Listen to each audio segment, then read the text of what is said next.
All right, so sort of kick this off, right? When we talk about the entirely uncontroversial and never in the news issue of police, right? We're going to start off with like a little bit of history related to police, right? Because I think this is something that a lot of people feel like they know, but maybe like they don't, right?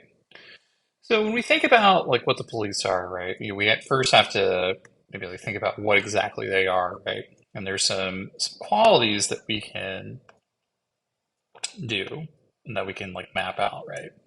So one is going to be, right, we know that they're uniformed, right? So they stand out from other people. They look like a source of authority because they have this uniform, right?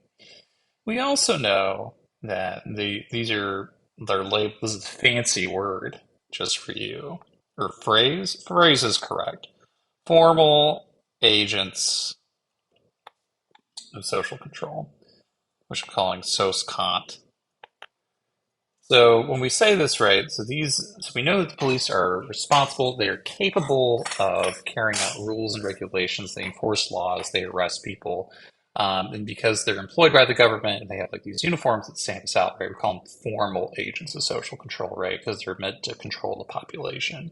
There are also like informal agents, right, so people who aren't employed by like the government, and this would be like your parents, right, that are controlling your behavior in some way, right? So they're informal would be another way.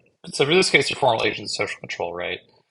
We often think about like what they have the ability to do, right? And so they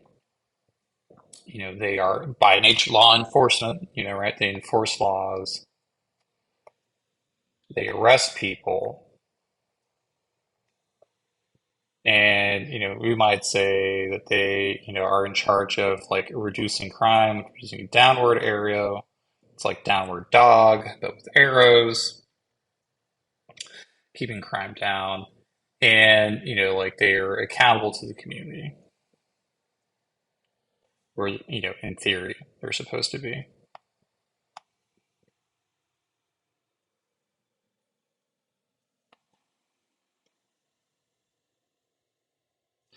So when we think about this, nexus of all things police, right? This is an extraordinary group of people, right?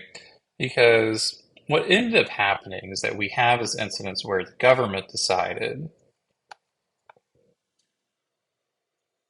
that we needed people to enforce laws at some point in time, to enforce laws, protect the peace. And I say that's, with like, because like if we think, about what police are, right, today, we always sort of like take them for granted, right? Because they're, sort of everywhere. They're in our media, we pass them by on the street. We see, them on the side of the road, whatever, right? I see them a lot on the 210. Got chips hanging out, I like saying chips. It's very fun. So, but they always didn't always used to be that way, right? So what tells us then is that, these people were created, or this entity was created out of a need. So there's a couple ways to like think about this, right? So we start with like a big like history, kind of lesson, right? So if we think about the way like society like, used to be, right? We used to have like these little isolated villages, right? That would be, kind of far apart.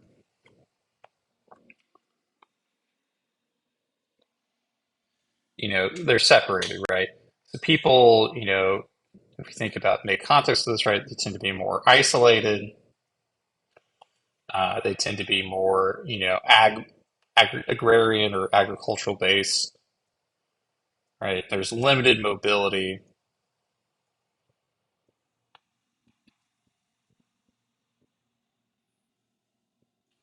And so, there's really, we have a very different kind of society, right? That ends up happening like this, right? Where there's not a lot of like movement, right? It's very few, maybe you go to your next village over and, maybe they would send someone back, right? So you're changing your goats because someone's got some great wine, like who knows what your reason is, right?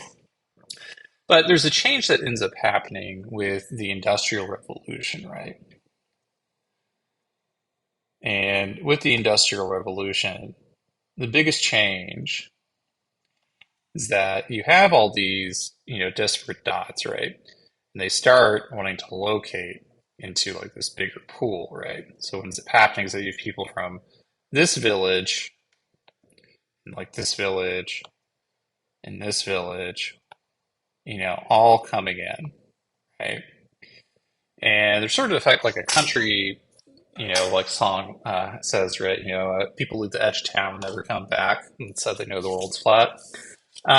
Meaning that you have all these people who leave and they never come back. But this town didn't make it. This one right here, no one left. They liked staying there. Uh, but they never want to leave, right? They leave and they stay in the cities, right? Because of that. The biggest draw for this, right, is that the Industrial Revolution provided a way to make money, or it was seen as a lot of promise, outside of like the backbreaking work of like farming, right? Because working on a farm or any kind of labor like that is like an all day, every day kind of job, right? So you're making money, outside of a farm life. And so we see this like in a big way, right? This is true for like textiles.